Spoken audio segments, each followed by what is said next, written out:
ত্রয়োদশ জাতীয় সংসদ নির্বাচনকে সামনে রেখে দেশের রাজনীতিতে বইছে নির্বাচনী হাওয়া। একের পর এক দল ঘোষণা করছে তাদের প্রার্থীদের নাম। এর মধ্যে বিএনপি 237 আসনে প্রার্থী ঘোষণা করেছে। আগেই 296 আসনে প্রার্থীদের নাম প্রকাশ করে জামায়াতে ইসলামী। এই ধারাবাহিকতায় জাতীয় নাগরিক পার্টি এনসিপিও শিগগিরই দলের সম্ভাব্য প্রার্থীদের নামের তালিকা প্রকাশ করতে যাচ্ছে। দলীয় সূত্রে জানা গেছে, খালেদা জিয়ার 3 আসন ছাড়া বাকি 297 আসনে প্রার্থী ঘোষণা করা হবে।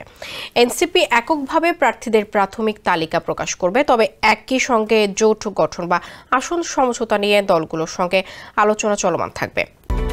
Japan Bangladesh joint venture company JBS holdings limited এসব বিষয় বিবেচনা করে নির্বাচনের আগে নেওয়া হবে চূড়ান্ত সিদ্ধান্ত। আমজাদ হোসেন হৃদয়ের প্রতিবেদন, জানাচ্ছেন সুরজ আহমেদ।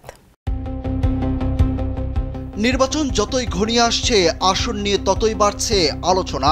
বিএনপি জামায়াতের পর এবার প্রার্থী ঘোষণা নিয়ে ভাবছে এনসিপি সূত্রে জানা গেছে, আগামী সপ্তাহের মধ্যে প্রথম ধাপে 100 থেকে 150 আসনের প্রার্থী তালিকা প্রকাশ করা হবে। শীর্ষ পর্যায়ের নেতাদের আসন প্রায় চূড়ান্ত হয়ে গেছে। বাকি আসনগুলোর প্রার্থী বাছাইয়ে তোড়জোড় চলছে। বিএনপি চেয়ারপারসন বেগম খালেদা জিয়ার সম্মানে 3টি আসনে প্রার্থী ঘোষণা না করার প্রাথমিক সিদ্ধান্ত হয়েছে। এর বাইরে 297 আসনের প্রার্থী তালিকায় এনসিপির কেন্দ্রীয় নেতা ছাড়াও স্থানীয় প্রভাবশালী এবং বিএনপি জামায়াত সহ বিভিন্ন দলের মনোনয়ন না পাওয়া হেভিওয়েট ও তরুণ নেতাদের টানার চেষ্টা চলছে।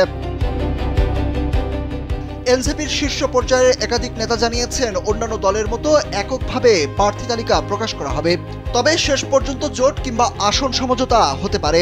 তবে বিএনপির সঙ্গে সে আলোচনা এগিয়েছে।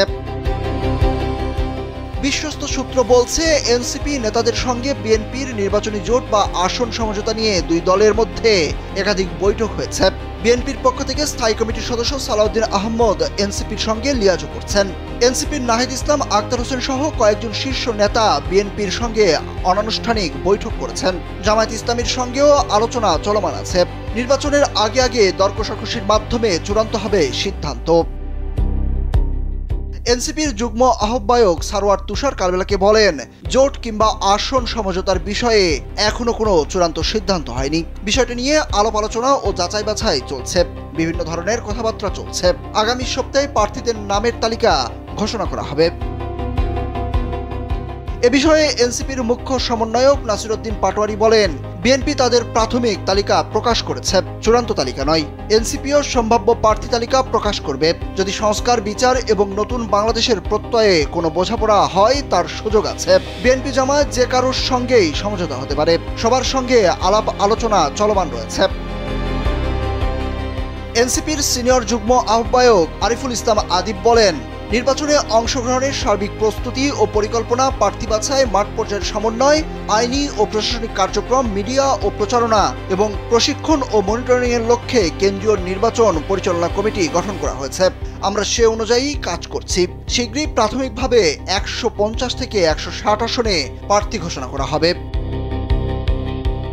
সুরজ আহমেদ, কালবেলা।